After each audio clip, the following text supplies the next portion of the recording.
दोस्तों, मेरा नाम राजीव है और मैं लखनऊ का रहने वाला हूँ। और यह कहानी उस रात की है जो आज से 17 साल पहले नवंबर की एक ठंडी और अंधेरी रात में मेरे साथ घटी थी। उस रात को याद करते ही मेरे रोंगटे खड़े हो जाते हैं। यह कहानी राष्ट्रीय राजमार्ग NH 46 की है, जहां मैं अपनी बाइक पर सवार होकर देर रात यात्रा कर रहा था। उस रात का अनुभव मेरे जीवन का सबसे भयावह अनुभव था, जिसने मुझे हमेशा के लिए बदल दिया। यह कहानी उस रात की है जब मैंने ना सिर्फ डर का सामना किया, बल्कि उस अंधेरे की गहराइयों में कुछ ऐसा देखा जिसे कोई तर्क या विज्ञान समझ ही नहीं सकता। वो नवंबर का महीना था।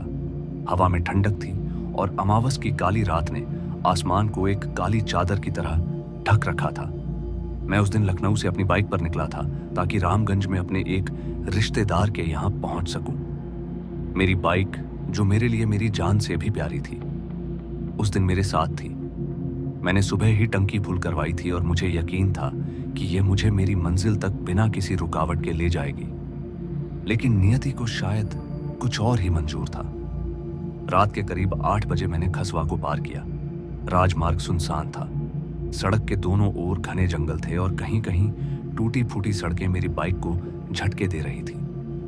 हेडलाइट की रोशनी में सड़क का केवल एक छोटा सा हिस्सा ही दिखाई देता था और बाकी सब कुछ अंधेरे में डूबा हुआ था। हवा में एक अजीब सी सनसनी थी, जैसे कोई अदृश्य शक्ति मेरे साथ चल रही हो। मैंने अपने मन को भी समझाया कि यह सिर्फ मेरी थकान और रात के सन्नाटे की वजह से हो रहा है। रात के अब 1 बज चुके थे जब मेरी मोटरसाइकिल अचानक ही रुक गई। मैंने कई बार किक मारने की भी कोशिश की, लेकिन वह स्टार्ट ही नहीं हुई। फिर मैंने टंकी की ओर देखा और महसूस किया कि पेट्रोल खत्म हो चुका है। यह मेरे लिए हैरानी की बात थी, क्योंकि मैंने सुबह ही टंकी भराई थी। मैंने अपने आप को कोसा कि शायद मैंने टंकी को ठीक से चेक नहीं किया था। अब मेरे पास कोई और चारा भी नहीं था। मैंने बाइक को धक्का देना शुरू कर दिया, इस उम्मीद में कि कहीं आसपास कोई पेट्रोल पंप मिल जाए। उस सड़क के किनारे बेहद ही घने जंगल थे और रात का सन्नाटा इतना गहरा था कि मेरे कदमों की आवाज भी मुझे डराने को मजबूर कर रही थी। मुझे बार बार ऐसा लग रहा था जैसे कोई मेरे पीछे पीछे चल रहा हो। फिर मैंने कई बार पीछे मुड़कर भी देखा, लेकिन वहां पर कोई भी नहीं था। लेकिन मैंने खुद को तसल्ली दी कि यह सिर्फ मेरी एक कल्पना है। फिर करीब आधे घंटे तक मोटरसाइकिल को धक्का देने के बाद मुझे कहीं दूर एक रोशनी दिखाई दी। मेरे दिल में एक उम्मीद जगी तो मैंने तेजी से अपने कदम बढ़ाए और मोटरसाइकिल को उस रोशनी की ओर ले गया। जैसे जैसे मैं उसके करीब पहुंचा तो मुझे एक पुराना पेट्रोल पंप दिखाई दिया। उसकी दीवारें काली पड़ चुकी थी और जगह जगह टूटी हुई थी। बोर्ड पर लिखा था शिशुर शक्ति पेट्रोल पंप, लेकिन वह बोर्ड भी आधा टूटा हुआ था। मुझे थोड़ा अजीब लगा, क्योंकि यह जगह बिल्कुल सुनसान थी और कोई भी कर्मचारी मुझे वहां पर दिखाई नहीं दे रहा था।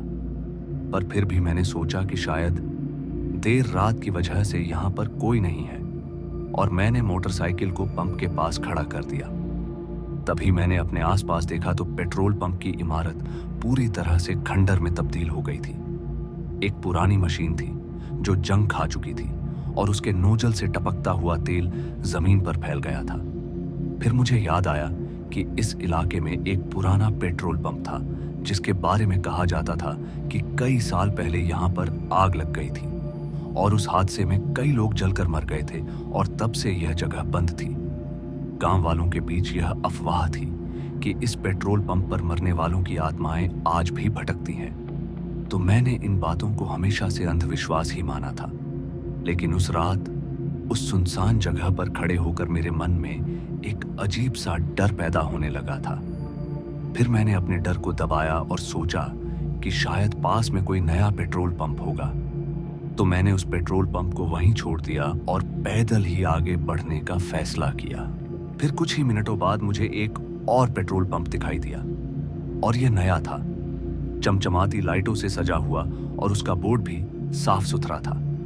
फिर मैंने राहत की सांस ली और मैं तेजी से उस ओर बढ़ा। लेकिन जैसे ही मैं वहां पर पहुंचा तो मुझे कुछ अजीब सा महसूस हुआ। उस पेट्रोल पंप पर कोई भी नहीं था, ना कोई कर्मचारी, ना कोई गाड़ी और ना कोई आवाज। यहाँ तक कि लाइटें भी एक अजीब सी धुंधली रोशनी बिखेर रही थी, जैसे बिजली की बजाय कोई और शक्ति उन्हें जला रही हो। फिर मैंने पेट्रोल पंप की ओर अपने कदम बढ़ाए तो मेरे कदमों की आवाज उस सन्नाटे में गूंज रही थी। फिर मैंने मशीन को छुआ, लेकिन वह बेहद ही ठंडी थी, जैसे उसका इस्तेमाल सालों से ना हुआ हो। तभी मैंने अपने आसपास देखा तो वहां कोई भी नहीं था। अचानक ही मुझे अपने पीछे एक हल्की सी आहट सुनाई दी। तभी मैंने तुरंत ही पीछे मुड़कर देखा, लेकिन वहां पर कुछ भी नहीं था। अब मेरे दिल की धड़कनें काफी ज्यादा तेज हो गई थी। तो मैंने खुद को समझाया कि यह सिर्फ हवा की आवाज होगी। लेकिन तभी मुझे एक ठंडी हवा का झोंका महसूस हुआ जो मेरे पूरे शरीर को छू कर निकल गया। यह हवा इतनी ज्यादा ठंडी थी कि मेरे रोंगटे तक खड़े हो गए थे। मैंने जल्दी से अपनी बाइक की ओर अपने कदम बढ़ाए, जो मैंने पुराने पेट्रोल पंप के पास छोड़ी थी। लेकिन जब मैं वहां पर पहुंचा तो मेरी बाइक वहां से गायब थी, जिसे देखते मैं हैरान रह गया। तभी मैंने अपने आसपास देखा, लेकिन वह कहीं पर नहीं थी। तभी मैंने सोचा कि शायद उसे कोई चोर ले गया होगा, लेकिन इस सुनसान जगह पर चोर कहां से आएगा। फिर मैंने अपने आसपास की हर चीज को गौर से देखना शुरू किया। तभी मुझे दूर जंगल की ओर एक हल्की सी रोशनी दिखाई दी। यह रोशनी वैसी ही थी जैसे मेरी बाइक की हेडलाइट की थी। फिर मैंने बिना सोचे समझे उस रोशनी की ओर अपने कदम बढ़ाए। मेरे मन में भी एक उम्मीद थी कि शायद मेरी बाइक वहीं होगी। उस जंगल में घुसते ही मुझे एक अजीब सी भी गंध महसूस हुई, जैसे कुछ जल रहा हो। हवा में धुएं की गंध थी और मेरे कदमों के नीचे की जमीन नम थी, जैसे वहां हाल ही में बारिश हुई हो। लेकिन आसमान पूरी तरह से साफ था और वहां पर कोई बारिश भी नहीं हुई थी। फिर मैंने अपनी मोबाइल की टॉर्च जलाई और मैं आगे बढ़ा। रोशनी अब और भी ज्यादा करीब थी, लेकिन जैसे मैं उसकी ओर बढ़ा तो वह और भी दूर होती चली गई। यह ऐसा था जैसे कोई मुझे जानबूझकर जंगल की गहराइयों में खींच रहा हो। फिर कुछ देर के बाद मैं खुले मैदान में पहुंचा तो वहां मेरी बाइक खड़ी थी, लेकिन उसकी हालत देखकर मेरे तो होश उड़ गए। उसका पेट्रोल टैंक खुला हुआ था और उसमें से एक काला गाढ़ा तरल पदार्थ बह रहा था जो पेट्रोल जैसा नहीं था। फिर मैंने उस तरल को छूने की कोशिश की, लेकिन जैसे ही मेरा हाथ उसकी ओर बढ़ा तो मुझे एक तेज झटका लगा, जैसे किसी ने मुझे धक्का दिया हो, और वह धक्का लगते ही मैं पीछे गिर पड़ा। पर मेरे सामने अब कोई भी रोशनी नहीं थी। चारों ओर सिर्फ घना अंधेरा था और सन्नाटा इतना गहरा था कि मैं अपनी सांसों की आवाज को साफ साफ सुन सकता था। तभी मैंने हिम्मत जुटाई और अपनी बाइक की ओर बढ़ा, लेकिन जैसे ही मैंने उसे छुआ तो मुझे एक अजीब सी आवाज सुनाई दी। यह आवाज किसी के रोने की थी, लेकिन वह इतनी भयानक थी कि मेरे पूरे शरीर में कपकपी छूट गई। तभी मैंने अपने चारों ओर देखा, लेकिन वहां पर कोई नहीं था। तभी मुझे अपने पीछे एक छाया दिखाई दी। यह छाया इंसान जैसी थी, लेकिन उसका चेहरा बेहद ही धुंधला था।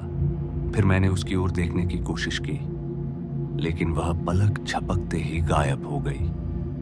अब मेरे दिल की धड़कनें इतनी तेज थीं कि मुझे लग रहा था कि मेरा दिल मेरे सीने से बाहर निकल आएगा। तभी मैंने बाइक को छोड़कर वहां से भागने का फैसला किया। मैं जंगल से बाहर की ओर दौड़ा, लेकिन रास्ता जैसे बदल गया था। मैं बार बार उसी मैदान में पहुंच रहा था जहां मेरी मोटरसाइकिल खड़ी थी। यह ऐसा था जैसे कोई मुझे वहां से निकलने नहीं दे रहा हो।